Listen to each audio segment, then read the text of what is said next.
We're going to cut this off. Or you can put that in the interview. Like, they can know.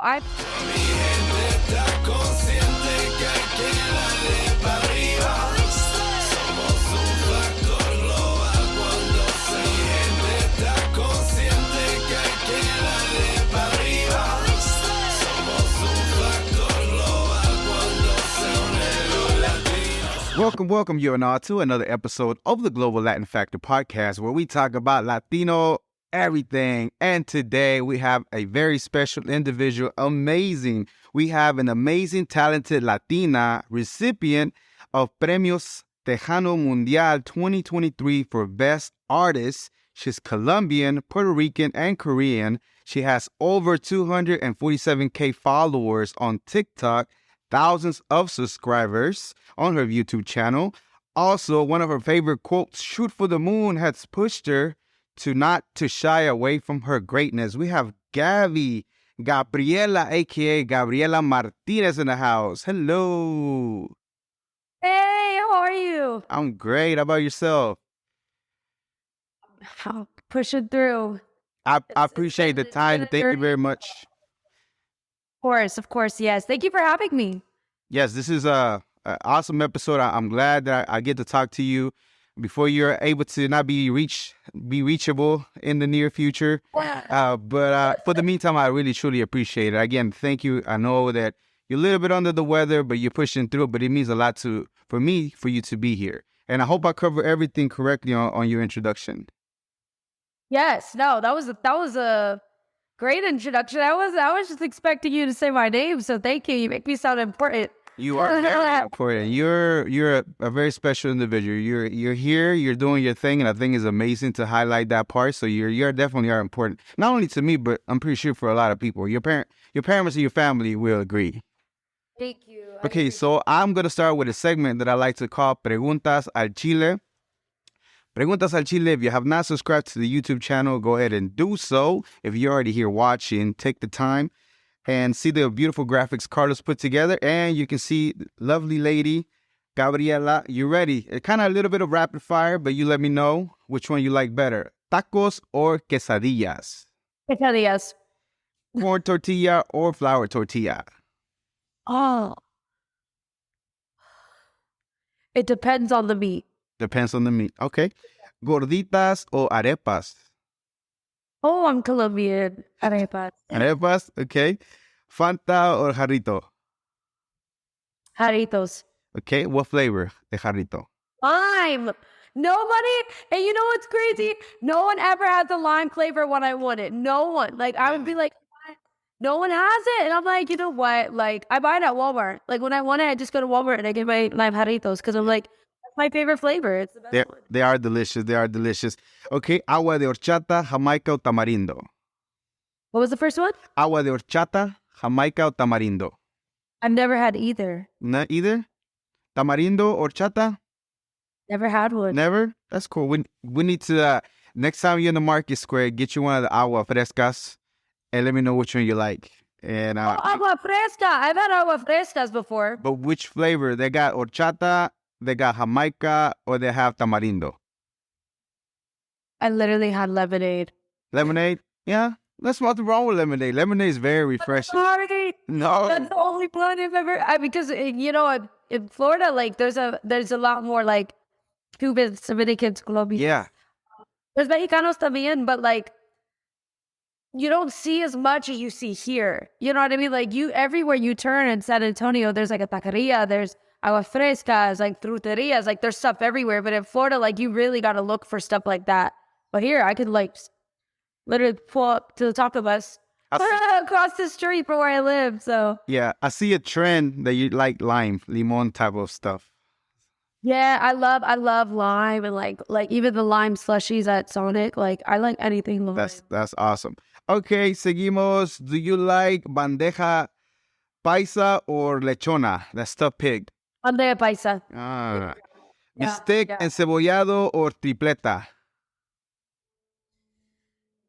Bistec encebollado or tripleta? Those are Puerto Rican dishes.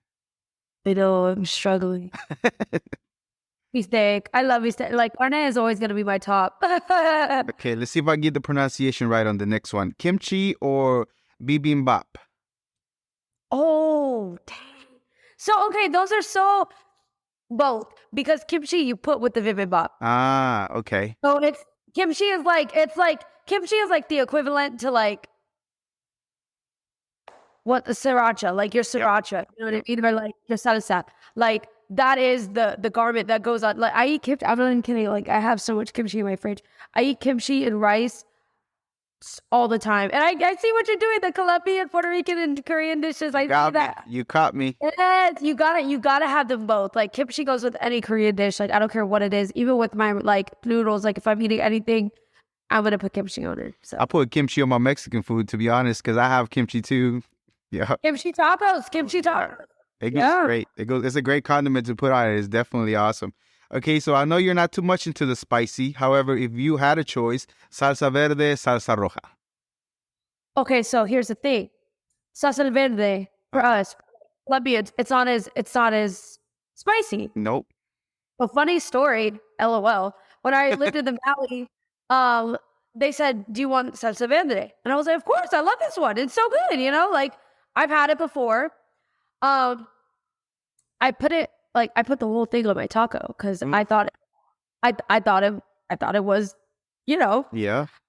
I kid you not, I took one bite and my face got so red. There was snot coming down my nose. Ouch. I was crying. And I'm like, do you have milk? Do you have milk? Like, she was like, you weren't supposed to put the full thing on it. And I was like, oh my gosh, like, I've never had this before. And she's like, oh girl, like, so they got me my first agua fresca. It was the lemonade one. She got me a lemonade really quick. She was like running to me. She was like, here, and just drink this. And yeah, I learned my lesson very quick that salsa verde is a lot hotter. It is. Spicier. It's a whole lot hotter, but we don't throw the whole thing in there. We throw just a little bit just to give it a little kick. I didn't know that. So y'all, my sister was there. She was laughing at me so hard. I love spicy. I literally looked like somebody just punched me in the throat. And I was just like every dish that I have that has to have some kind of spice. I'm addicted to that picante. I really am. Like I have an issue with eating a lot of that. Hey, whatever floats your boat. I mean, I like buffalo sauce and everything. So I mean. Awesome. All right, continuamos. Have you already had a chance to have some menudo or pozole? Which one do you like? For which one? Menudo or pozole? I haven't had either. You haven't had either? Okay, I'm sure being in San Antonio, they're going to get you up on board. For right now, we're good. They will. What about churros or flan? Do you know which one of those? Churros or flan? None. Have to. Flan. Okay. Always. And the pastry breads, they call conchitas. Do you like the brown ones, the pink ones, or the white ones? Have you had a chance to try them out? I haven't yet. No. All right. I gotta go to like an authentic Mexican restaurant and just be like, give me everything. Absolutely. Give me everything. Like, I've never had a concha before either. I've never had one yet. So yeah, definitely. Again, being in San Antonio, I'm pretty sure you'll make your way. I'm pretty sure they have panaderias that you'll be able to enjoy a fresh one. Everything. Yes, very. Yeah. Okay, so if you had a dream place that you would love to hike, what place would that be? To hike? Yeah, to hike, because I know you enjoy hiking. I do. Dream place I'd love to... Oh, a volcano in Hawaii. You know what? When I was thinking of this question, I'm like, I almost guarantee she's gonna say this too. Yeah. I've always wanted to go up a mountain in Hawaii and just climb it and see the water down below. I want to go over an active volcano too. Like I've always wanted to see that. So I don't know about that. By Hawaii. I don't know about the active volcano. I wasn't thinking about that, but yeah, definitely. I bet it's a sight to see. It's definitely would be. See the bubbles like in there? Yeah. Oh no, I'm good. I'll pass. I'll let you do that. I hope you stay safe, but I'll watch you from afar. Okay. I got you. A conspiracy theory that you could almost guarantee it has to be true. What would that be? The government killed Marilyn Monroe. I could see that. I've seen different documentaries, and I can almost see that too. Yep. Like I'm so firm about it. Literally, like people, because I love Marilyn Monroe. Yes. For that reason. So many people gave her so much crap. Yeah. The things she did. Yes, the sleeping to get to the top, but at the end of the day, I'm not excusing that. Of course. But at the end of the day, you have to understand there were women all around her that were doing the same thing because it's what they were taught. So if you were taught one thing and you're told this is the only way you're going to get to that, Yep. that's what they're taught. The morals were a lot different back then. Things were a lot different back then. Also, they thought she was in on a lot of conspiracies, and she had that whole affair with JFK and then Robert. And like, it was just too much. So I was like, they got her. You don't think she had an affair? I think she had an affair with one. Oh, Yeah. she definitely did. Yeah. They have tapes of it. They have tapes of like them like talking, like because they wired the house that the Kennedy brothers would come to have parties. They wired it, and Marilyn always like she has. Hi, Van Monroe. She has like the same voice, you know, like so. I really enjoyed her voice. The way that she sang "Happy Birthday," I think, to him. I think it's one of the most iconic pieces of footage that they ever captured because I thought it was super dope. Oh yeah, no, she's so dope, and like that's the thing. Like she's still. I think at the end of the day, she knew the icon that she was becoming. Obviously, she didn't know how big she was going to become when she died, but she owned every room she walked into regardless. Like she could have screwed Bill, Bob, Joe in the room, but she still like, she was going to get what she wanted at the end of the day. And I think a lot of people just kind of look past that and they think she's like this Lucy and she just, there's so much, I researched her for years. So that's why I'm like so like pro Marilyn, because once you really see the stuff she went through and how she was treated and the contract she was assigned, like it's just, I feel bad for her. At the end of the day, I feel bad for her. I do feel that way too because a lot of people do like. I know you like her, but some people idolize her, not to realize that her life was kind of sad, you know. Yeah. And then the way that they ended up taking her out, I'm pretty sure that, you know. I did. Okay, so when you hear the word Latina, Latino, or Latinx, what first pops to mind? First thing that comes to mind with Latina, specifically for me with Latina is strong. All of the Latin women that I've grown up around, they've all been strong. They've all gone through things that they didn't necessarily need to go through or have, that they've just struggled so much, but at the end of the day, they always came out on top, like my mom, for example, she's Colombian fully. And when we were growing up, we didn't have money like that, but we never knew we didn't have money like that because she did such a good job at keeping shit together. The best way to say, Yeah. But the more you grow up, the more you realize how some things aren't normal, and how money really wasn't there, but she did everything she could to make sure it was. You know what I mean? Like we went to Disney World all the time. It was a lot cheaper back then. Back then it was a lot cheaper. Went to Disney all the time, Universal all the time. We didn't know. Like you don't know when you're a kid. You just think I'm having the time of my life. We didn't know that, me getting clothes passed down to me, like it was because we couldn't afford new ones. It was just, I want to wear my sister's clothes. You know what I mean? So the word Latina is definitely strong. Latinos in general is just culture. Like the culture, what we give back to our community. Like we are Latinos. Like we are here. We all come from a different place. Like I'm in a predominantly, like San Antonio, there's a lot of Mexicanos here. Where I'm from, I grew up with a lot of Dominicans, Cubans, and Colombians. But at the end of the day, we're all Latinos. Like we are all the same people. We have different styles and different ways that we do our culture, but the culture is still there. And we hold it down. I'm gonna be honest, the Latinos, we hold it down. So I'm honestly proud, like, to be Latin. Obviously I do have that Asian in me as well. So I have I'm not completely 100% Latin, but I love that there's just no shame when it comes to being who we are. Like that goes for anybody. That could be like when you see like the Mexican flags everywhere, the Peruvian flags, Salvadorian flag. Like people are so proud to be who they are. And I guess that's what I would say, proud, like for Latinos, like they're proud. They want to show off their culture. They want to say, hey, I'm Colombian, I'm Puerto Rican. So I have a lot of respect for our people in that aspect. They don't really hold back. They don't hold back.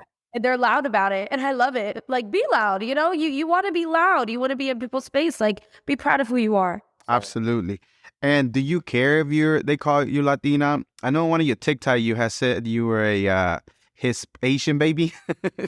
Yes, I don't care when people call me Latina because I'm Latina. Like I can't take that away. Like I'm 75% Latina. I say Hispanian baby because there's a lot of people that are Hispanic and Asian. Yeah. So I'm hitting, and it's super cool because I get messages about it too. I'm hitting another market. Like I'm hitting the no sabo kids. I'm hitting the people that actually do speak Spanish. I'm hitting the Hispanian babies. Like I'm everywhere, and that's why I'm very authentic about who I am, and I don't ever want to pretend to be something I'm not. Gotcha. I'm not afraid to say, yeah, like I'm Colombian, but I'm singing in a genre that's Mexican. You know, at the end of the day, like it's predominantly Mexicans, but music has no boundaries. It shouldn't have boundaries because the second you start putting up boundaries, like you put up a wall, you stop. You can't progress. You can't evolve. So, hey, I've been honest about it from the start. I'm a no sabo kid. I'm Colombian, I'm Puerto Rican, and Korean. Take it for what it is or just don't listen, you know? Absolutely. Love that very much. Okay, so let's start the interview. And thank you very much for those lovely answers. I appreciate it very much. And being, I can tell from all every interview that you have on YouTube, pretty much I saw as in entirety, and I didn't get any different vibes than who you're showing right now. Like this is who I am. Like, let's just take it, or there's 8 billion people in the world. There's gonna be a few that don't like you, but there's gonna be a whole lot more that do appreciate who you are and to be able to embrace what you're doing. And we'll get into that about the music here in just a little bit. So you did mention your mom was Colombian. Do you know Buena Vista, Colombia? Do you know her journey here by any chance? Did she ever share how she got to the United States? Yeah, so my mom was born in Buenaventura, but she lived in Cali, which is one of the bigger cities. She has 2 brothers and a sister, Soraya and Camilo and Tato. She came to Miami actually first. So she was in Miami, Florida. Then she came to Tampa, which is where she met my father. My parents, they were teen parents. They did everything young. They got married young. They had kids young. They had 3 kids by 20. I was the third. Nice. So he came over, and I mean, obviously at first you couldn't really speak English. Like you're just going from Colombia to America, but she said she watched Barney and stuff. So I think her English wasn't horrible when she was in America, but like she obviously learned more but she got here when she was about 11, I believe, 11 or 12. And she just started doing her thing. She doesn't really like McDonald's. Because I was going to say she Americanized herself, but she didn't really have a choice. Her family wanted to come to America. They wanted to make a name for themselves. They wanted the American dream. That's how it always is. So I think being a teen mom for her made things even more confusing. Gotcha. It made it even harder, to really achieve that dream. But she's done a great job, I think, with raising 3 kids. And we actually took in my 2 cousins as well. So there was 5 kids in the house. 5 kids in the house. And not to mention all y'all, to my understanding, I know your sister, but definitely you went to school too. You got your bachelor's in psychology. Yes, I got my bachelor's in psychology, Gobles, at the University of South Florida. And I got that when I was 20 years old. Oh, wow. Okay. Yeah. So let me go back a little bit before we start getting that, because I have a question about that too. But your dad is Puerto Rican and Korean. Yes. Did he tell you about his upbringing by any chance? Yes. So that man's been everywhere. My dad was born in Korea, Seoul, Korea. He came over and he went to Georgia for while he was a kid. He was in Georgia, and then he went to live with his father in California for a bit. And then he came back to Florida, where my grandma was at the time. He didn't live with his father for long, but he came over, and then he started high school. My mom was already at that high school, so my dad was like the new kid on the block, and she wanted him. And she had a crush. It's so funny because they have jokes. Like, my dad's always like, your mom paid me to go out with her. Like, she paid me to date her. Really? Like, all this. But no, they that's pretty much it. Like they hopped around. My dad, when he was a teenager, he grew up primarily in California though. So at the time, he was around like a bunch of like Chicanos and like, like hey, like they were like, he said they loved Selena, obviously, like Yep.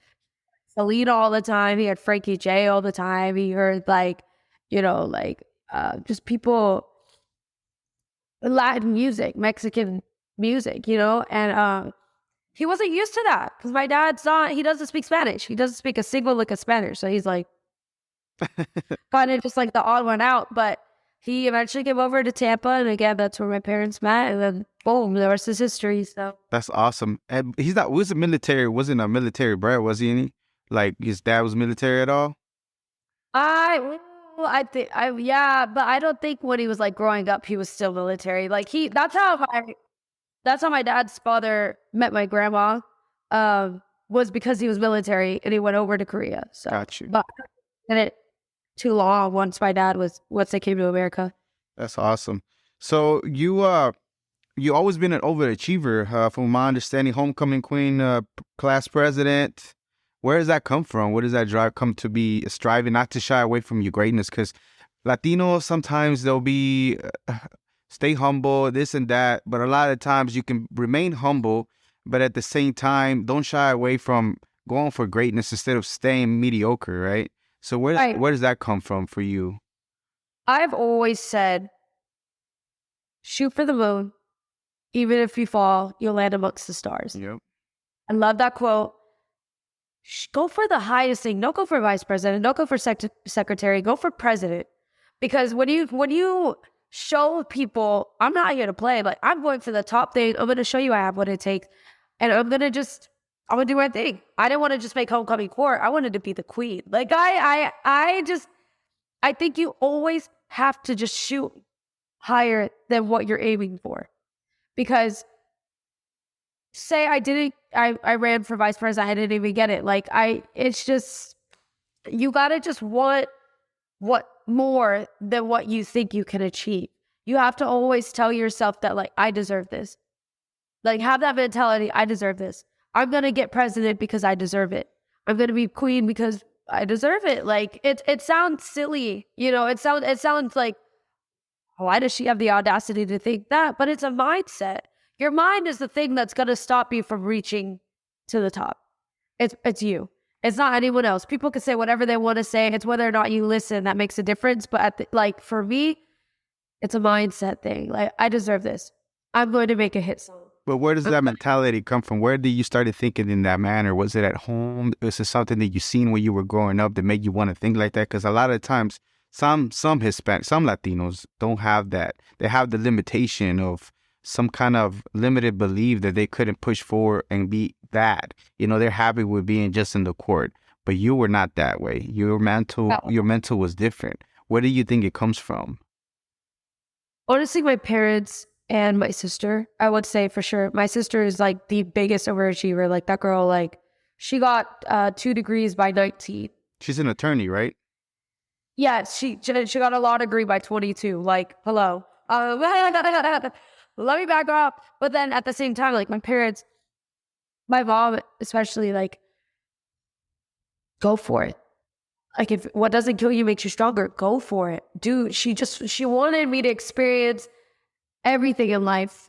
She wanted me, my dad too, my parents combined, like, it's so sad to say, but they missed out on a lot of their childhood because they were parents. You know what I mean? So if they couldn't have it, you're going to have it. You know what I mean? So they really, really pushed for, just go for it. Just go. Don't care about what anyone has to say. Just go for it. Show them what you're made of. And it's so funny because my personality, I'm just, like, I'm at 100, like, all the time. But no one in my family is like that. So I have no idea where it came from. Like, my personality, like, my dad says it all the time. I don't know how you get up on stage and you actually sit there and talk to people. And because he's like, so I'm going to stay in the corner. I'll cheer you on. But that's it. And my mom's the same way. She doesn't go on stage or anything like that. Like, she's very to herself. So in terms of like the motivation, where I got that from, my parents and my sister, but everything else, I don't know where it came from. I could not tell you. I have no clue. Okay, so I know you have mentioned on before in one of the interviews that you were dealing with lupus. You're a lupus warrior. Even you have the tattoo, the butterfly tattoo.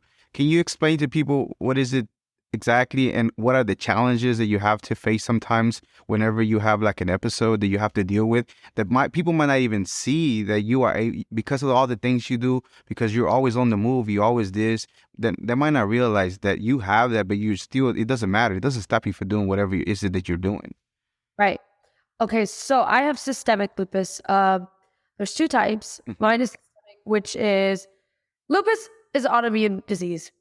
We just got to put that out there. So you can't see it. You're right. My body basically attacks itself, which sucks. But like it affects your tissues, your blood cells, your organs. Like it's just, think of everything that regulates your body and everything that's going on inside of your body. Lupus attacks it. And thank God I'm in remission right now. You know, I've been taking care of my health. I've been taking my medicine. I look over it. But you still have crappy days. You know, like a week ago, I slept like almost the entire day because I couldn't move my joints. Like, it's like if you wake up, your arm is just stuck here. And you're trying to bend it, and it's like this. Oh, wow. Like or my fingers, like they'll get stuck, and I'm trying to move them. You're very fatigued all the time. You got to find bursts of energy. Like you have to, that's where the eating good and taking care of yourself comes from.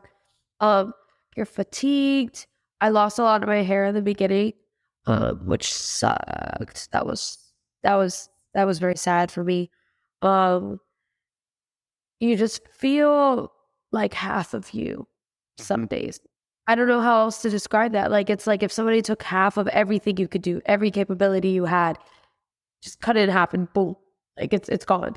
So it's not the easiest thing to deal with. It's not my friend, but I'm managing, and I'm just praying that it stays in remission and we can just keep going the way we've been going. So awesome. And to my understanding, there's not a particular cure, but there is treatment and there is the diet that you have to maintain to make sure that you know. But how do you push through, especially when you have like a performance that you have to go through and then you're feeling kind of like that? Where do you get the burst? Because that has to be a lot of willpower to do that. Willpower number one. I have to talk myself and, you know, like, it's an hour.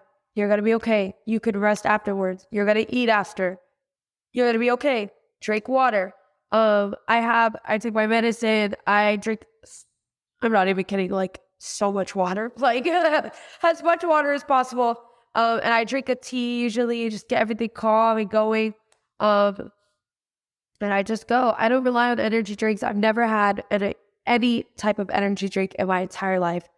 Like, and I'm going to keep it that way. I don't want to rely on anything. It's more mentality. And I start like, I'll listen to music. I'll get myself pumped up, like Rocky Balboa, like, yeah. And like, you really gotta just tell yourself, all right, you got it. This is your time. You got it. Like, just go. You have an hour. It's like a pep talk, you know? Yeah. Your mental, for me, like, is amazing as far as the things that you can accomplish once you set your mind. And even if something that's out of your hands, you still push through it with your mental. At being at 21 too, just pushing through that's to me is like crazy amazing to me. It's like, wow, it really is. So I just wanted to touch on that. I know it's kind of personal, but at the same time, somebody could look at you, they're maybe going through that inspired to be an artist, to be like, you know what, you can push through it. You just have to really want it. You have to really want it. Exactly. It's mindset. Awesome. Okay, so you have a psychology degree. What, at 19 years old, you said, right? 20, I officially got it. 20. Tell me 3 things that you find out about the mind that are very shocking to you that you didn't know before. Well, this is so random, but I could bite my finger off myself. The reason why we don't, it's like a carrot. Yeah. I bite into a carrot. I could bite it off, but your mind is gonna stop you because it, like, regardless, like, cannot turn that switch off. Like, you could do it to other people too, but your mind is going to tell you, no, what are you doing? That's your finger. It's going to hurt. So it won't. It just won't allow you. That's the first one. I know it's really weird, but two, with children specifically, the nature versus nurture. Yeah. When I brought up, the first 2 to 3 years are the most critical, like the most critical. And I personally thought it was like 5 to 8 or something around there when the kids can, Yeah. Of their personality. Yes, but those first 2 to 3 years, they're gonna get the different. And this is why it's so important for parents to be attentive. Like, is there a nurture there? Like, how they're gonna cling to the mom naturally. Naturally, they're clinging to their mom. And I thought that was just an animal. A lot of animal instincts. They like cling to their mom, and like the monkeys. There was an experiment with monkeys, and it was the baby. There was a real monkey. There was a fake monkey, and the baby kept going to the fake monkey because it had like fur, and it had like the nipple, and compared to like sorry, not a real monkey, it was like a stuffed monkey. So like there was more nurture in that because it had more realistic parts of a real monkey. So that was cool to learn that like those years are so vital because they're really going to look to a baby is going to look to cling on to the mother figure like that. Like literally the second they get out, they're already looking for a nipple. Which sounds weird, but like I'm so serious. Like that's a thing. Like it's survival for them. It's instinct and survival. It's instinct. It's like they just know. Yeah. You just came out of the womb for 9 months, but you just know. And then lastly, psychotic breaks are definitely real. And it's not necessarily that I didn't know this, but it's just, people are like, oh, they're just bipolar. Not many people are diagnosed with bipolar disorder. That is thrown out too much. Like, she's bipolar. They're not bipolar. They're just, psychotic breaks. Quite literally, like, well, people are like, the woman found her husband cheating and she just killed him. She had a break. She had a psychotic break. It's so sad to say, but even with like the school shootings and stuff, they'll try to use that. I'm not for any of that. Like, I don't get into politics. I just sing, but trust me, if you want to talk about that off camera, I will get so into it. But psychotic breaks are a thing. I don't like when people try to use them for harsh crimes because I still think at the end of the day, people deserve to they need to have justice served. So, but that is a thing. And it was a hard topic to talk about because I had a class where we all got serial killers. Yeah. And we had to study the serial killer the entire semester. Like I had Jeffrey Dahmer. You gave him the death penalty. I did. I did. Sorry for people that don't believe in it, but I had Jeffrey Dahmer, and he tried to plead insanity. Like he was, I didn't know what I was doing. It was insane. You did it 17 times.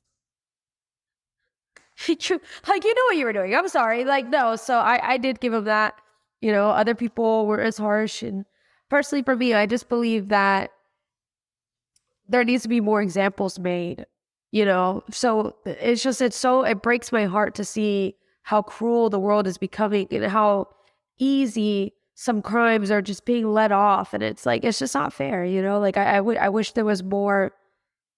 I wish it was a bit harsher on the people that are committing these crimes, but so that's politics. On his case, whenever you were studying him, everything that you saw that he was actually manipulating and using the judicial system to try to get away and plead something that he could possibly win, and realize this dude is not crazy.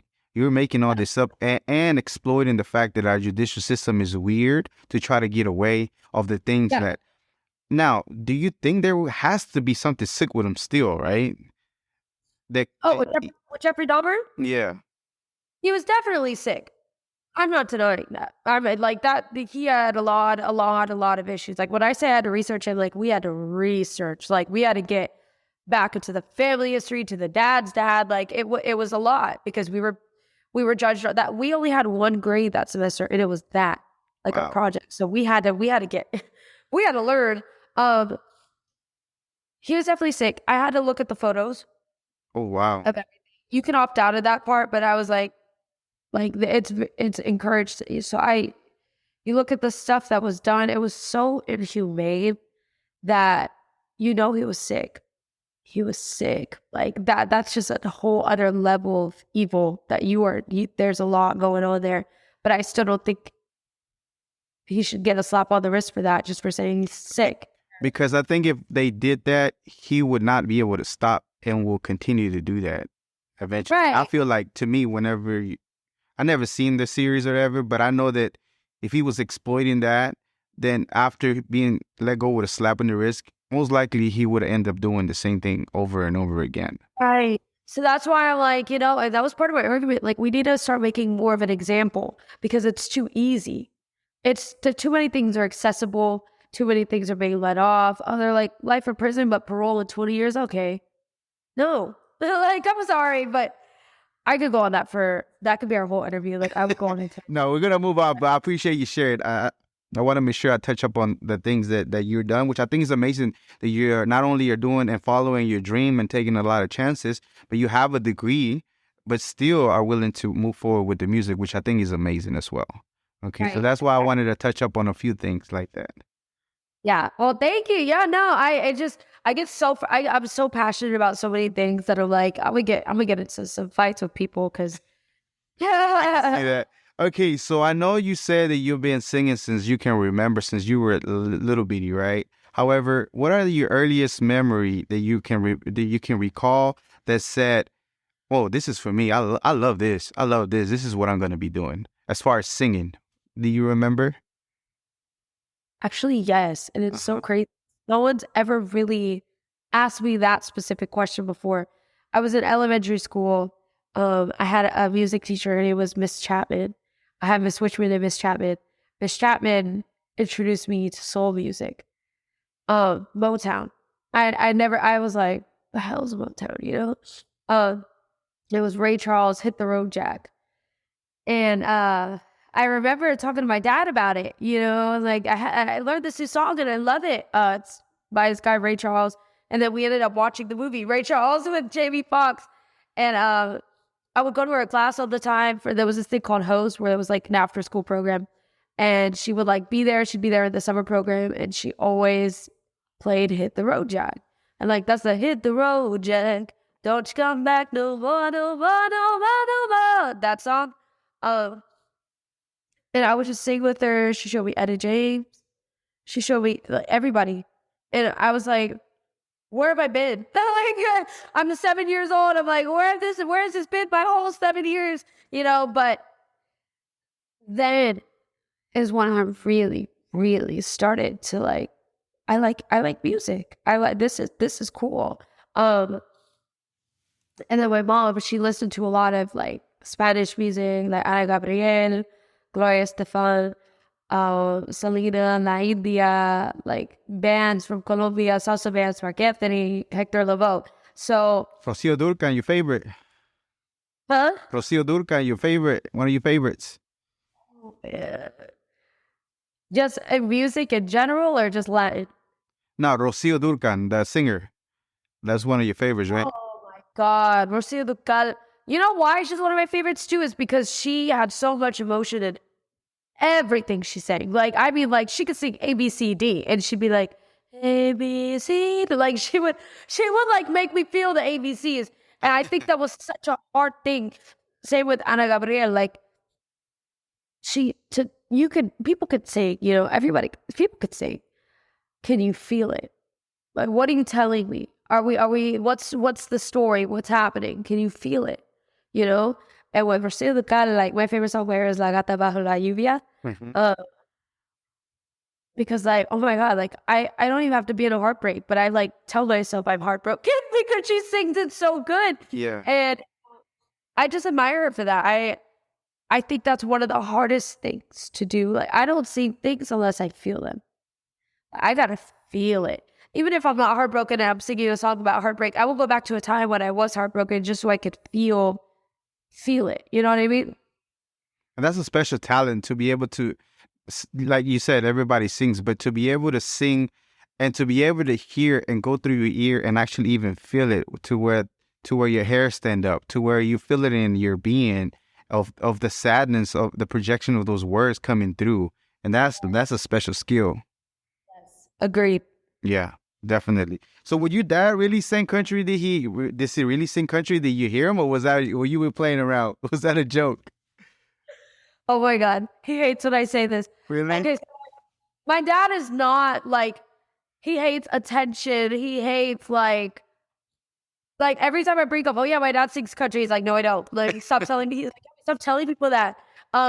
We grew up on country music because of him, because he would listen to like a lot of rap too, and like I grew up on a lot of R&B and country because of my dad. So like we'd be singing Luke Bryan in the car. That's why I tell everyone my dad's a country singer. Oh, I got you. People That's funny. sing. I thought you might have like inspired a little bit. But I thought it was a running joke, an inside joke. I'm like, is it a joke or not? It's a joke. It's a joke. I'm sorry, guys. That's hilarious. I thought it was hilarious too, though. Like, let me see if it's true or not. Okay, so you took some time to go to Spain. I think your cousin lives over there, right? For about a month or so. Yes, you know everything. Yes. Do I know everything? My cousin Catherine, she lives in Almeria. Oh, nice. It's like a smaller town. And it's right by the beach. So you have the mountains and the beach. It's gorgeous. I mean, like, I don't even like, they just walk outside. They're like, oh, we're on the beach. How beautiful, you know? But like, we're like, it's gorgeous. Like the most clear water you've ever seen. Just amazing food, amazing people, super kind. Like, just, I loved my time in Spain. What area was it again? I'm sorry. What area was it? Oh, year? I was 19. So it was 2021. No, what area was it? I'm sorry. What was the town name again? Almeria. Almeria. I've been to Barcelona before. I didn't go to Barcelona. I went to Madrid, Roque Gibraltar, Malaga, and Almeria in Andalusia. So you took a whole month over there after you finished schooling to take a little break and get vacation and get acquainted with your cousin again. Is that true? I never met her, so yes, that was the first. Yeah, it was super cool. I wanted to learn Spanish. My mom's Colombian. She speaks fluent Spanish, but will not talk to me in Spanish. Don't know why. So I blame her. But I wanted to learn it. I was like, why not? I was educada in Spain too. So it was cool. But I wanted to learn. The thing is, though, their Spanish is so different than what is spoken here. Oh, yes. So I got to Texas, and it was like Tex-Mex to the max. Like, you know, like, I didn't even know what a Sancho was. I was like, what is that? You know what a Sancho is now? But like, yeah, now I know it's a side piece. I was like, Sancho, and then like another thing that like stuck out to me was the words aren't the same sometimes. So like, I wanted a carrot cake one time, and I went to like this little, it was like a panaderia, and I asked for a torta. A torta is a cake for me. That's it. I know that you are definitely enjoying this episode. Help us out. Subscribe today. Hit the notification button and leave us a comment. Thank you very much. Back to the podcast. She literally brought me a sandwich with carrots on it because I wanted a carrot cake. I'm sorry. That's freaking hilarious. She like handed it to me. She was like, "Eso?" And I was like, "No." I was like, no. I was like trying to like think. I was like, quería una torta como postre. She was like, pastel. And I was like, pastel. Okay, all right. So we're using different words. Gotcha. Cool. That's the only thing though. Like you just got to get accustomed. You know, like Colombians will say like instead of Monday, they'll say disculpe or like ¿qué dices? Like something like that. But people here say Monday. So it's not like, ¿qué? You know, like just right in your face. So to us, ¿qué? Is like, it's not disrespectful, but it's rude sounding to Mexicanos. Yeah, like, ¿qué? Yeah, they're like, who? They're like, ready. When we're growing up, a ¿qué? From you, if you say ¿qué? To your grandma or somebody elder, you could probably like get slapped across the face. That's how bad they look at it. Yeah, like Colombians, that's why they say like disculpe or like ¿qué dices? Like what were you saying? But ¿qué dices? More like friendlier. Like if you're like ¿qué dices? Like what were you saying? It's like your cousin or something. But like disculpe has more, you know, it's a lot. Gotcha. I got you. Okay, so you in 2020 you were in the pandemic, right? So you started kind of sort of wanting to get into TikTok, but not really. You finally decided to go ahead and do a video. You uploaded on TikTok. 20K followers later, you kind of sort of decided to get more serious on music. Is that how it kind of went, or not really? Kind of. So I didn't take TikTok seriously at first because I didn't know what it was. So like for the first 2 months of even having TikTok, I didn't post anything because I'm like, what is this? Like it's another platform. It's gonna fail, whatever. I would post stupid videos here and there. I think I had about like 20 videos posted, and then they were just silly. They were stupid. And then one day, I'm messing around in my kitchen with my mom. I'm like, I want to film a TikTok, Mom. And she's like, girl, hush. Like, go. Well, like, what are you talking about? Yeah. So she got me this microphone. And I was in my kitchen with her. I'm sitting there, literally, like, no makeup. My hair's just down, t-shirt, shorts. And I sang Como la Flor. Whatever. Not to get anything of it. I just sing it. And then I'm like, ha, like at the end laughing. I go to bed. I wake up. I have over 20,000 followers. The video blew up. And I'm like, what the hell? I'm like, what happened? You know, like, how did what? So I show my mom. She's like, oh, that's cool. And then I go through the comments. And everybody, like, was just, like, hyping me up. And I was like, okay. So then I still did, like, maybe one video, like, once every 1 or 2 weeks. Like I wasn't on it. And then you know, when I started making more, I would say when I turned 20. So like a year. Mm-hmm. It's been a year. I've been more consistent. And then I started getting brand deals. And I started, you know, getting people to reach out to me. And it turned into this thing. And I was like, okay, if it's working, I'm gonna just keep going. And now here we are a year later. So I think it worked. We worked. So your first situation, like, it worked because you had if I'm not mistaken, you moved to the Valley at one time because you were with a different label, Mod Records, for a little while. You even had some music that was charting, having a #1 song in Houston, Tejano hit for a little while, right? Is that whenever you were with Mod Records? I'm so sorry? You were with Mod Records at that time whenever your songs were charting, whenever you released your first project? Was that your first project, right? No, I Nadie was my single. That was the one that was charting. Yes. Correct. And that was with Mod Records, if I'm not mistaken, correct? Yes. Awesome. That's dope. So you even before, so if I'm not mistaken, you were also found through TikTok by Goto's mom, saw you and told him about it. Is that how it went or not? I'm telling you, I watched every interview and I was like with a little loop just scoping like, oh, is that what happened?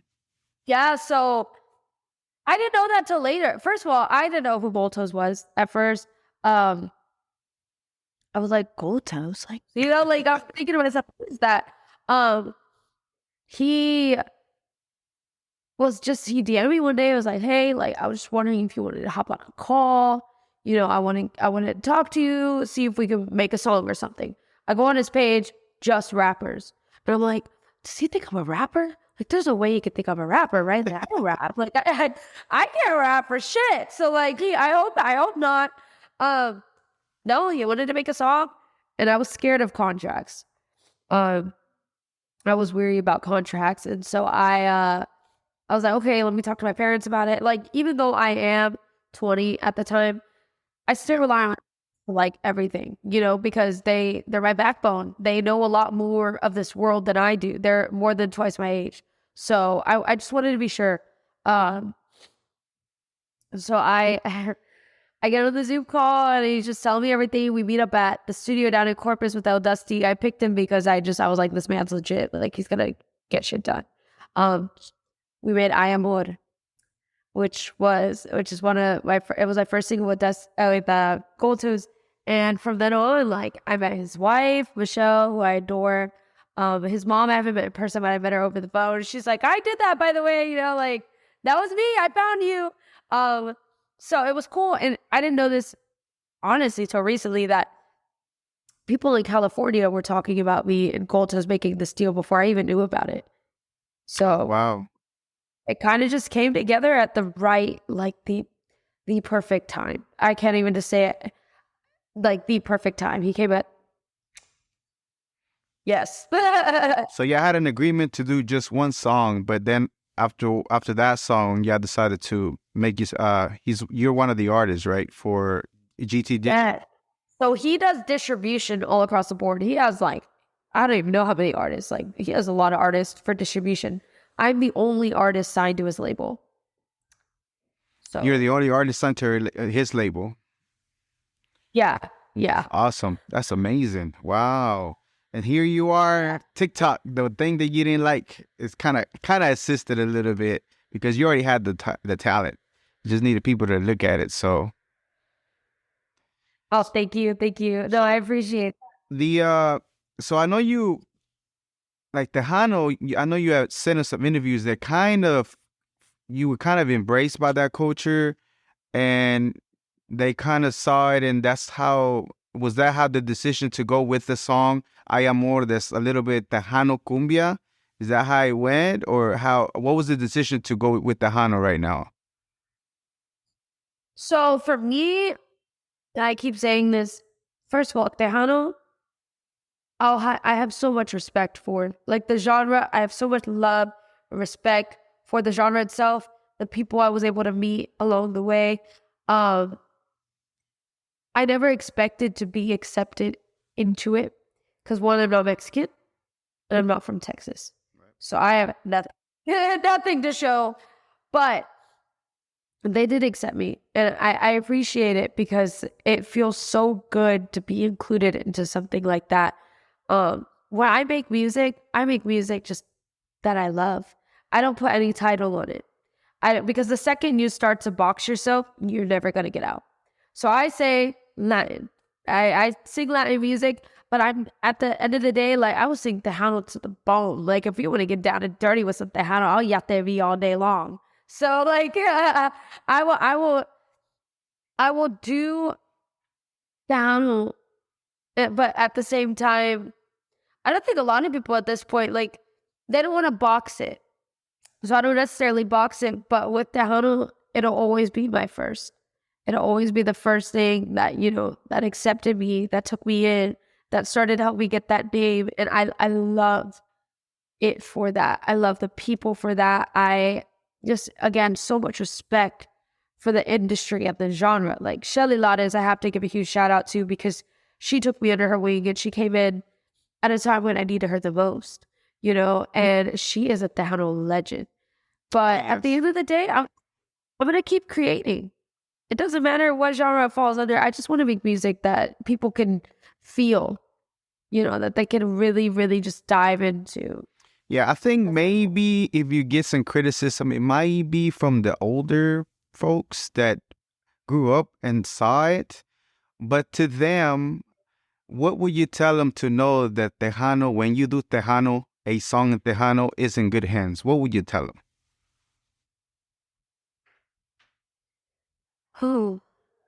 You're asking really great questions today. What I would tell the older generation. First of all, thank you. Thank you for supporting it when it was beginning.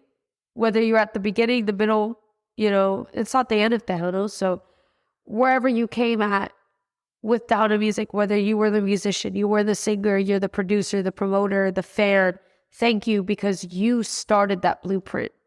You started the blueprint to allow people like me, other artists, to take that and just evolve and grow with it. Take it to a place it's never been before. So instead of, yes, I've had people that have gotten mad at me or upset. She's not even that, somebody literally told one of the promoters that I was working with that I shake too much on stage and I'm risque. So, at the end of the day, like, I would have nothing negative to say to them. I would just thank them. And if, they don't decide not to listen to what the newer generation puts out or what the new Tejano puts out, that's okay. Like, they still helped pave the way and they still help with that blueprint.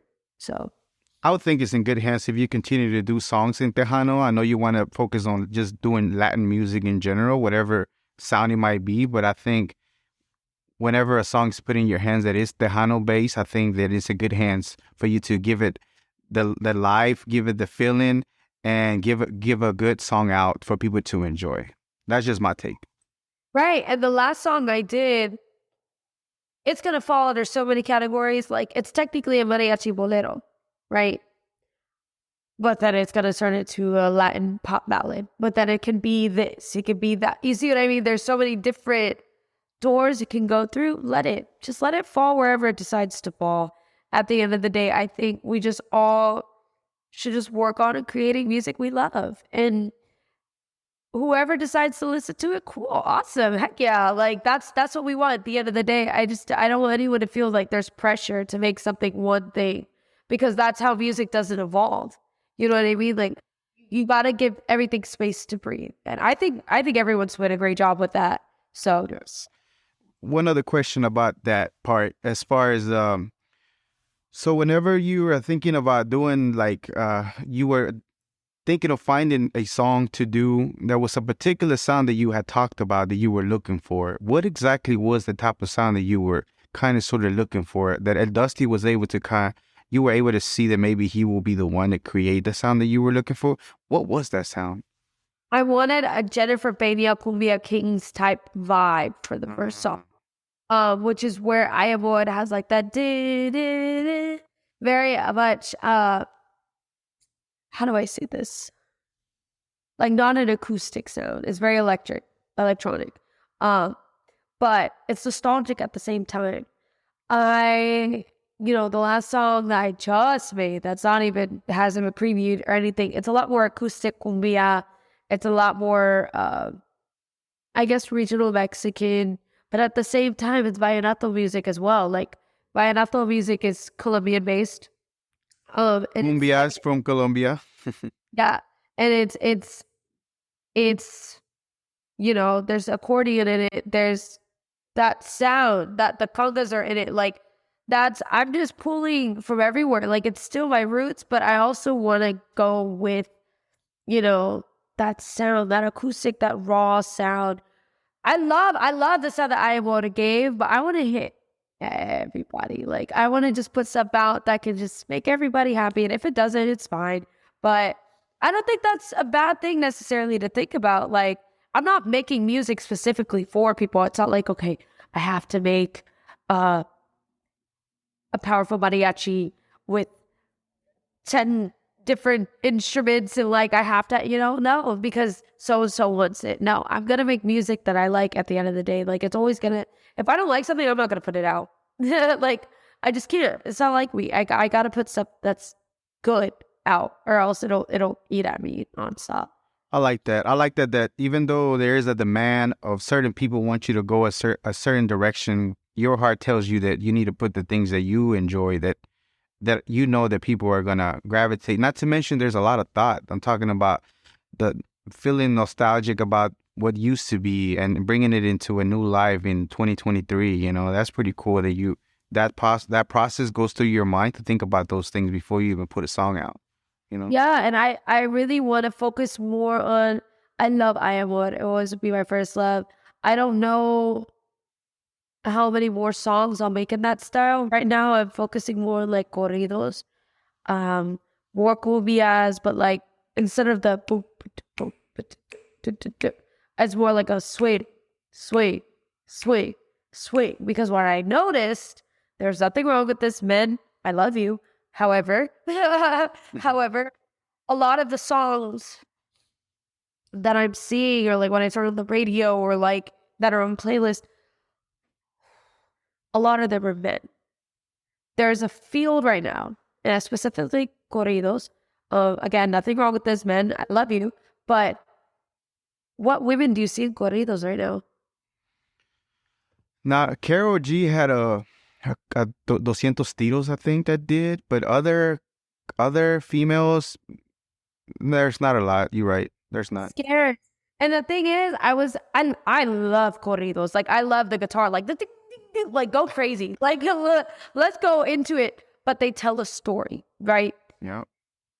These songs are by men. They're telling the story of a man. I want you to feel what a woman feels.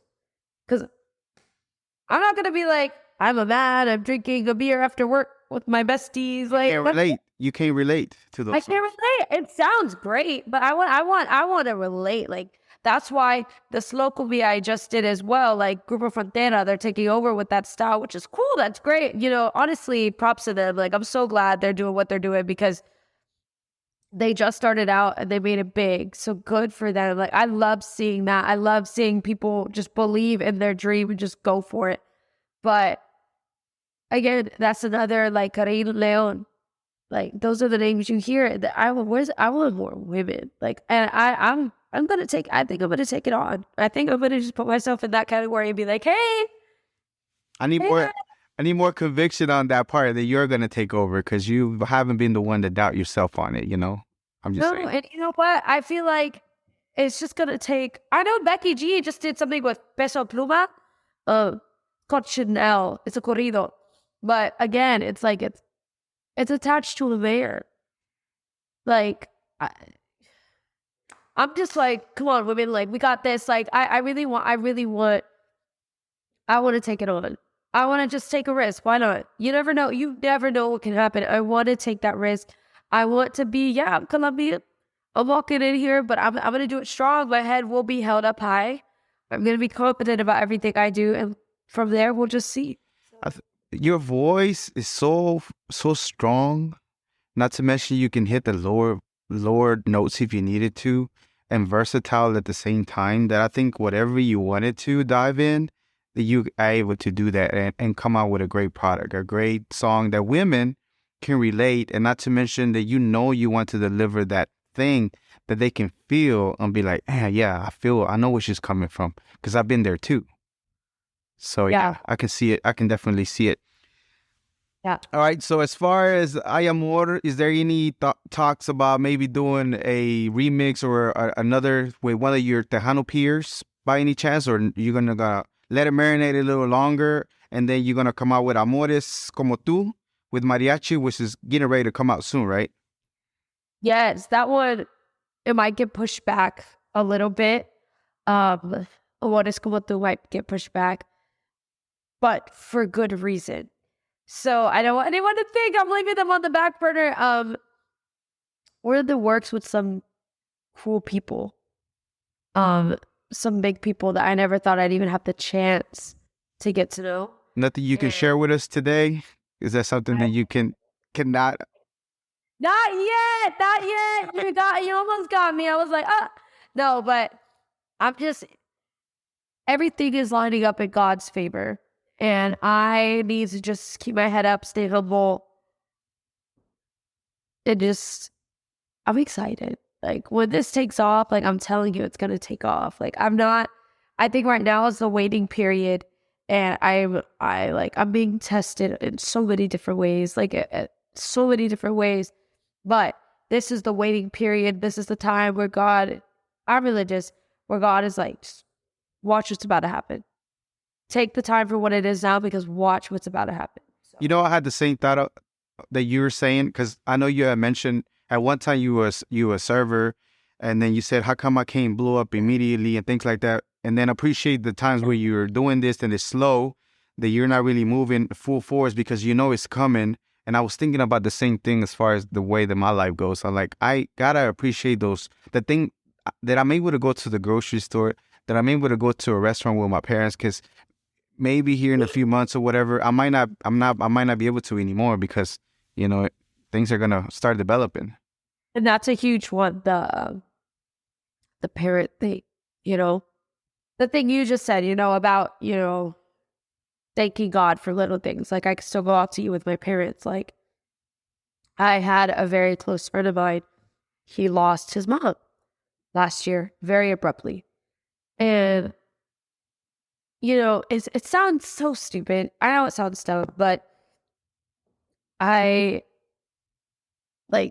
things I take for granted, like waking up and my mom's there, or being able to call my mom, or being able to sit at a restaurant with my mom. Like, it's so minuscule in the moment, but there are people that are dying just to have one more time like that. And so it puts a lot of things into perspective, you know. He was 21 at the time. I'm 21 now. I couldn't even imagine. I couldn't even imagine. So I tell everyone, love harder than you ever had. You know, do everything times two is what I always say. You know, love harder, cook harder, forgive more. Because I think the main thing that he was really going through was like he kind of had a bit of, you know, issues with his mom, and when she passed, he was never able to resolve them. And he couldn't forgive because there was a, you know what I mean?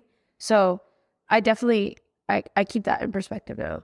I like your empathy. Not only that, the empathy part, but the maturity, emotional maturity that you have at 21, realizing that this is the time now to appreciate those things, and this is the time now to not hold on to anything that doesn't serve you, such as grudge for anybody, and let it go. Right. And I think it just goes for so much, because when you hold hatred in your heart and when you want bad things for other people, like that's going to come back to you. I'm a firm believer in that. Like, just if someone's not of service to you anymore, let it be. Yep. You know what I mean? I'm very like family girl. I'm very, what's it called? I'm very tight knit with my family, very close. So we could argue whatever. We're going to have arguments like, oh, my sister, you're ugly, leave me alone, like whatever. That's just how it is. But at the end of the day, I love you. I'm going to tell you I love you, because I don't know when I'm going to be able to say it again. Vice versa. So I like that. So no remixes of Ay Amor with your peers in the near future at all? I don't know. You don't know? I don't know. That'd be pretty cool to merge. I mean, just an idea to merge some of the up and coming ones with a beautiful song that you have. I heard, I saw, I share this often because I don't know if it's true or not. The guy might have been lying, right? But the reggaetonero, supposedly what he was saying is they used to do remixes with each other for years, back and forth. Like Daddy Yak would do a song, he'll tell so-and-so, hey, jump on the remix. And then they just keep doing that for years too. Eventually, they run everything as far as Latino, reggaeton music. So I don't know, I just thought it was a good thought for the Tejano, the emergent Tejanos, the newcomers. I had Shelly Lares, I had Christy Lux, this also a newer Tejano. Yes, Christy Lux. I just interviewed her a couple weeks ago. Yeah, I released her episode recently. So I saw that. Yeah. thank you. No, but I what's it called? I agree with you. Like, just doing collabs. I haven't had anyone necessarily reach out that was a female yet, but I would love to do something with, you know, who I could. Like, doesn't matter male or female, but just to be out there and like, you know, this is us. Like, some new generation. That's awesome. Yeah. I love that. I love that. And so you're going to be here. So we're in the DFW, Dallas-Fort Worth area. You're going to be coming here soon. When are you coming? May 5th, May 6th, and May 28th for the Carne Asada Festival. And you got the Unforgiven with Renaissance on May 5th. May 5th. For a while, yeah. That's awesome. Is this your first time coming to the Dallas-Fort Worth area? Yes, first time. Yeah. I've never been. Never been. Not even passing by? Airport. I went to your airport like one time. That don't count. That don't count. So how do you how you feel about performing here in the Dallas-Fort Worth area? I don't know what to expect, to be honest. I'm excited. I mean, don't get me wrong, I'm excited, but I heard like it's such a mix of people. So I'm like, what do I see? I'm like, what do you do? But I'm excited because at the end of the day, I want to hit different spots. Yeah. I want to go everywhere. I want to be like all over the place, you know? Touring, for what I heard. You want to do some touring here shortly. Touring, yeah, like touring around. Yeah. Heck yeah. I mean, whoever wants to have me, I'm there. I'll go anywhere. Like, I don't care, as long as, you know, the pay is reasonable too, because that's one thing that we do run into is like, could you bring a whole band and you Gabriella for $200 in Dallas? And it's like, come on, people, we got to get the business right. There's a lot of equipment. Like, it's hard because it's like, I feel like people don't understand how much goes into the travel in itself. Yeah. Like, the backline is like the drums and everything. if there's a backline and that's what you're paying and you expect an hour set, like that's a bit hard. Like you should, I just think, and I've done free events. Like I still do free, like I'm about to do a gig where I'm coming out of pocket, and it sucks, but because it's like, if it was San Antonio, it's one thing, but like I got to pay for travel. But at the end of the day, I'm still starting out. I'm still making a name for myself. I got to take things for what they are, Well, you got the greatest attitude to know that you're going to be making it far. And like, again, one of these days. You got to have it. Yeah, and one of these days, these promoters should offer a little bit more so y'all can continue doing business later on in the future instead of offering $200 and expecting you be able to later on when you're blow it big, because I don't doubt it. I'll be like, well, you didn't take care of me then. What do you want me to do?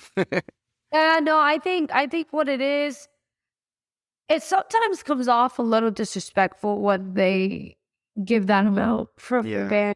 Plus 4 hours, 5 hours of travel. Like, at the end of the day, like we still deserve to get, even if we don't make anything out of it because you take care of a hotel room or like something. So we're not like, but again, like I've done many free gigs, and when you're starting out, you got to just bite the bullet at times. You got to just know that, hey, the picture, it's bigger than this. You're going to make it, but these are the steps you got to take to make it. So that's the mentality that I have. Yeah, that's cool too, but an hour of entertainment to entertain your people, it's quite a bit of a time to be able to sing and the band and everything. $200 is a little bit disrespectful, to be honest, at the end of the day, it's, I'm so sorry. I'm going to pause this interview really quick. There's a spider that's been crawling. I'm terrified of spiders. Okay. I've asked my mom to kill it for the past 5 minutes. I'm going to just rate it really quick. I do apologize. Good. Take care of it. We're going to cut this off. You can put that in the interview. Like, they can know. I'm terrified of spiders. Okay, go take care of that spider. Hope we roll back. Okay, so Gabriella is taking care of a spider. So she's going to be in the Dallas area Sunday, May 28th, the Carne Asada Fest 2023, Southside Ballroom, and also in Fort Worth, Unforgiven Live Friday, May 5th at the Halton Theater. So if you don't know where to get your tickets, make sure you check the websites, her page, Unforgiven, Renaissance Falcone, and Carne Asada, TikTok, IG. And also Sonia, she's been here before. Maybe you hit them up. I think they both have an Eventbrite. So yeah, make sure you go check it out. So you can see Gabriella performing live here in the Dallas-Fort Worth area, coming very, very soon. You good? You back? You took care of it? Guys, I just want to say I do apologize if my eyes were wandering at any point. There was a spider crawling across my living room. Number one, I'm horrified, terrified of spiders. Like, I genuinely cannot do it. Number two, I learned that living in Texas, they are everywhere. I don't know why. Along with the black crickets that look like roaches. I don't know why, but for some reason, like, they're able to get into my apartment so easily. And these are new apartments. So I'm not really sure why, but I just found out that there's another spider that I had no idea, because there's wolf spiders that I see a lot. Yeah.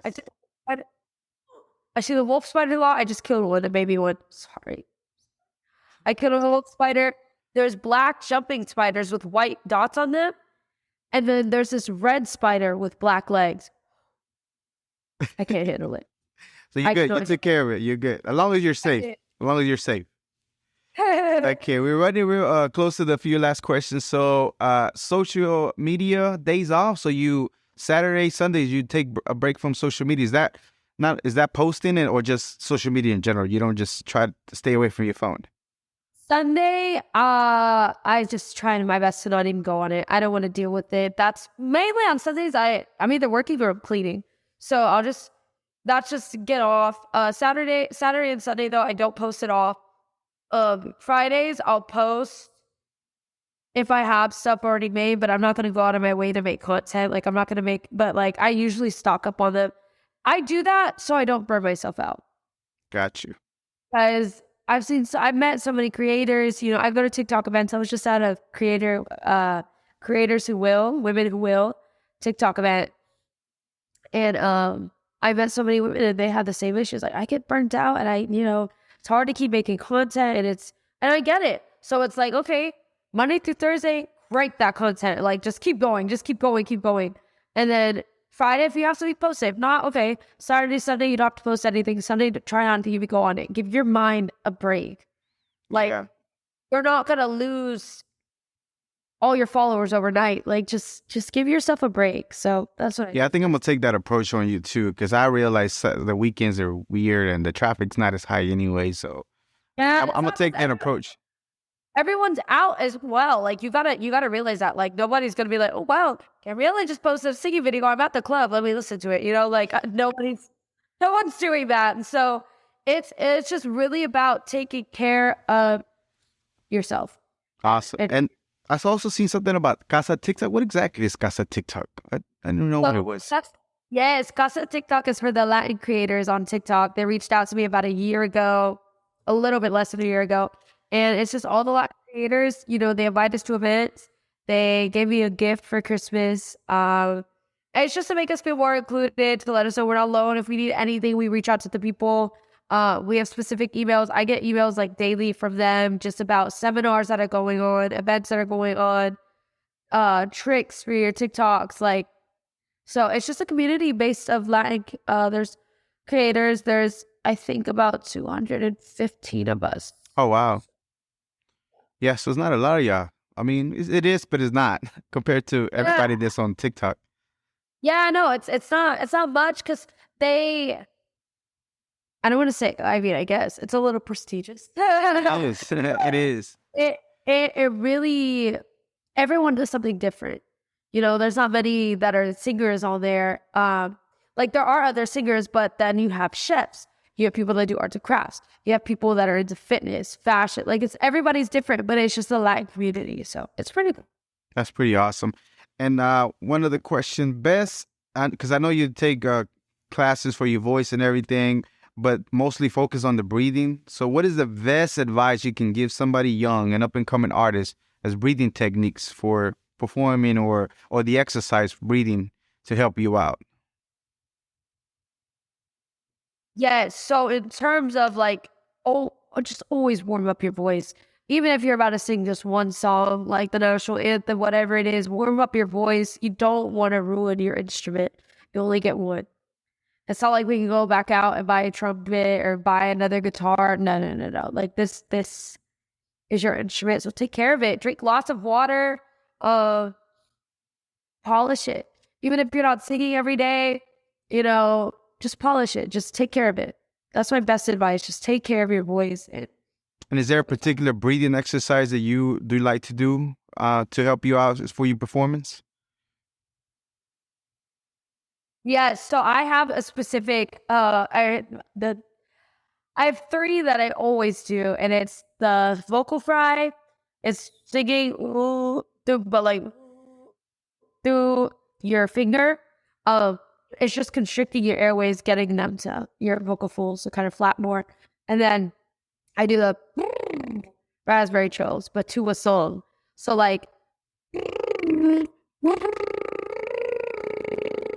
that's I1, but it's do this because it's like generating everything. It's getting warmed up. I do a lot of vowels. I do yawn, space breathing. I massage the bottom of my throat. Like I go all over the place. I do about 20 to 25 minutes of that. And then at the end of every warm up, I'll always sing one song just to see where my voice is for the day. And is that daily that you do this or every so often? What happened? How often do you do those exercises? Anytime I have to sing. Anytime. Like it could be for TikToks, it could be for performance. I'm gonna warm up. Oh wow. Okay, Gabriella, so we're running short on time. Thank you very much for the time. Real quickly, before I let you go, all your social media, where can people find you at? Yes, you guys can find me at Gabriella Martinez Oficial on TikTok, Facebook, and Instagram. Also my YouTube as well. And then you can find all of my music with Gabriella, and it should pop up on all streaming platforms. And how you looking on your journey to the Grammys? How's that journey looking like? for 2023? Well, I hope, I hope we can make it happen. But at the end of the day, whatever God wants to happen, he's going to make happen. So if it's not in his cards, it's not in his cards. I'm just going to keep making music. Awesome. Going. Shout outs. Any shout outs that you have for today? Shout out to my family, my mom and my dad, my sister, my brother, and to my niece, Amira, who was just born. Shout out to my daughter and my dog, Roxanne. And just to all the fans that continue to listen to my music and support me, because I really would not be anywhere without y'all. So thank you. Awesome. I had sent you something about questions. Did you have anything in mind that you wanted to share? Is there anything in particular that you have in mind today that you wanted to share with us? It doesn't have to be music related. It doesn't have to be anything. Say that one more time. I'm so sorry. It doesn't have to be related to music. Just anything that in your heart and your mind that you wanted to share. What would that be? Yes. Be kinder. The world just needs to have a little bit more compassion. We need to be kinder to everybody, just to ourselves, to our neighbors, to anybody. Just, I think what the world is missing right now is compassion and understanding. There's a lot of ignorance going around, and I think the more we try to understand one another and be kind, so many more problems will be solved. So I just had to say that, and I just want everyone to succeed. So I hope whatever your aspirations are, you succeed. Awesome. I have one more question. So I usually wake up with a saying that it goes something like this: I'm not immortal, I am mortal, and I will die one day. Not to scare me, but to realize that we are not here forever. Our time is limited. With that, I wish you a long, prosperous life. However, at the end of your life, what do you want people to think about your life? She didn't hold back. She didn't hold back. Yeah. Do not hold back. Whatever I did, I didn't hold back. Awesome. That was beautiful. So with the drive that you had since you were smaller to finding something that you love, right? When you finally realize that your teacher introduced you to this music, and before you know it, you started developing a love for what it is, to taking chances, even though you have your bachelor's degree, to pursue a dream, right? With leaving everything in Tampa where you were born to come to a state that, you didn't know anybody, and pursuing your dream. And then not to mention going into a genre of music, not only that particular genre, but at the time that you did the genre of music that you are doing, Tejano, being Colombian and Puerto Rican and Korean, and not even born in Texas, to be able to do that, I think is amazing. And with TikTok and every platform reaching all over the world, to me, I feel like that you, Gabriella, are definitely a global Latin factor. Thank you very much for being here. I appreciate you very much. Well, thank you for having me. I appreciate the research that was done. First of all, you had great questions. I had a pleasure, being here and talking to you. So hopefully we can talk again, but best of luck for all of your future endeavors as well. And I really do appreciate you taking the time to talk to me tonight.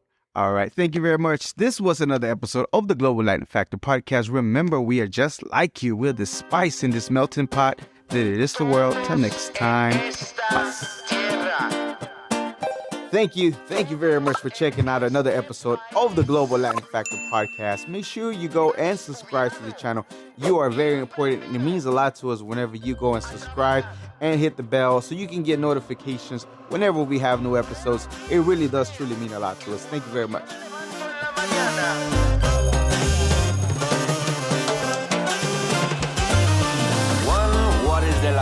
Walks like a pedo, but in fact is a flamingo. Coming to Havana, and from Puerto Rico. On a pirate ship, you don't know where do we go. The birds of the jungle chasing fortune and fame, but Juan...